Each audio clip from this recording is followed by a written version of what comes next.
Assalamualaikum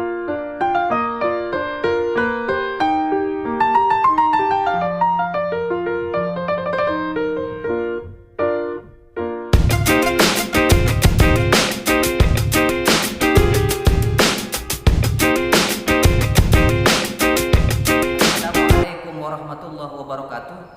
Kita bertemu lagi dengan saya Z Imam. Baik, kali ini saya akan membahas tentang hati yang mati. Hati ialah merupakan salah satu daripada organ tubuh yang terdapat dalam diri manusia dan memegang peranan penting untuk memaksimalkan kinerja pada tubuh. Sehingga dengan fungsi hati yang terganggu, maka ikut terganggu pula kepada kelangsungan hidup manusia itu sendiri. Imam Ibnu Athaillah As-Sakandari di dalam kitab hikamnya mengatakan ada dua tanda seseorang memiliki hati yang mati. Yang pertama adalah apabila dalam diri manusia itu tidak merasa bersedih terhadap perbuatan taat yang tidak dilakukannya, sedangkan dia memiliki peluang untuk melakukan perbuatan taat tersebut dan perbuatan itu hilang dari dirinya dan dia tidak bisa melakukannya kembali. Kemudian yang kedua, dia tidak merasa menyesal terhadap perbuatan dosa yang telah dilakukannya. Apabila salah satu dari dua indikator tersebut ada dalam diri manusia, maka sudah menjadi alamat, sudah menjadi indikator bahwa hatinya ini tidak berfungsi atau mati. Ada tiga sebab yang menjadikan hatinya seseorang ini mati. Yang pertama adalah hubbud dunia, cinta dunia. Dunia ini dijadikan sebagai segala-galanya bagi orang tersebut. Sehingga Al-Imam Al-Ghazali atau Hujjatul Islam di dalam salah satu keterangan mengatakan dunia itu adalah bangkai. Maka jangan dekat-dekat mencintai dunia itu melebihi dari segala-galanya, kata Imam Al-Ghazali. Dan Allah tidak masuk kepada hatinya seseorang, tidak hadir dalam diri manusia itu manakala dia mencintai dunia melebihi cintanya dia kepada Allah. Kemudian yang kedua, lupa berzikir kepada Allah sehingga menyebabkan hatinya kering. Yang ketiga,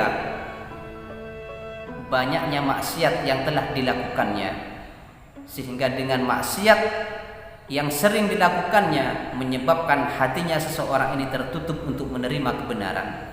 Maka dalam hal ini ada sebuah perkataan dari sahabat, ma jaffatit tubuh illa liqaswatil qulub wa ma qassatil qulub illa likasratit dhunub.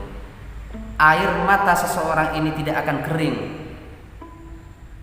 kecuali hatinya terjal keras dalam diri orang tersebut, dan hati ini tidak akan menjadi keras kecuali banyaknya dosa yang telah dilakukannya. Kemudian bagaimana agar hati kita ini tidak kering? Ada metode atau cara yang harus dilakukan. Yang pertama adalah kita harus zuhud. Zuhud dalam artian bukan kita dibiarkan untuk menjadi miskin atau kita dilarang untuk mencari harta sebanyak-banyaknya, akan tetapi menjadikan dunia ini merupakan sarana takarrub kepada Allah sebagai wasilah untuk berbuat kebaikan-kebaikan. Yang kedua adalah harus banyak berzikir kepada Allah siang dan malam. Seperti Allah berfirman, ala bidzikrillah tatmainnul qulub, hanya mengingat Allah hati seseorang itu bisa tentram, bisa tenang. Kemudian yang ketiga, mujalasah atau berkumpul berteman dengan orang soleh.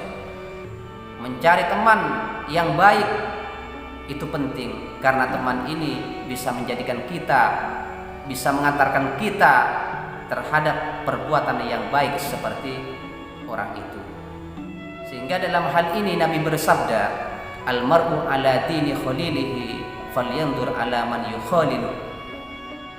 Seseorang itu tergantung pada temannya, tergantung dari agama temannya. Marilah hati kita ini kita rawat dengan baik dengan melakukan langkah-langkah yang sudah saya sampaikan tadi. Jangan di era pandemi saat ini kita hanya takut terhadap virus corona yang berdampak terhadap fisik lahiriah kita semata, akan tetapi hati kita, ruh kita harus dijaga agar supaya tetap tumbuh, tidak kering, dan supaya kita selamat nanti di akhirat. Assalamualaikum warahmatullahi wabarakatuh.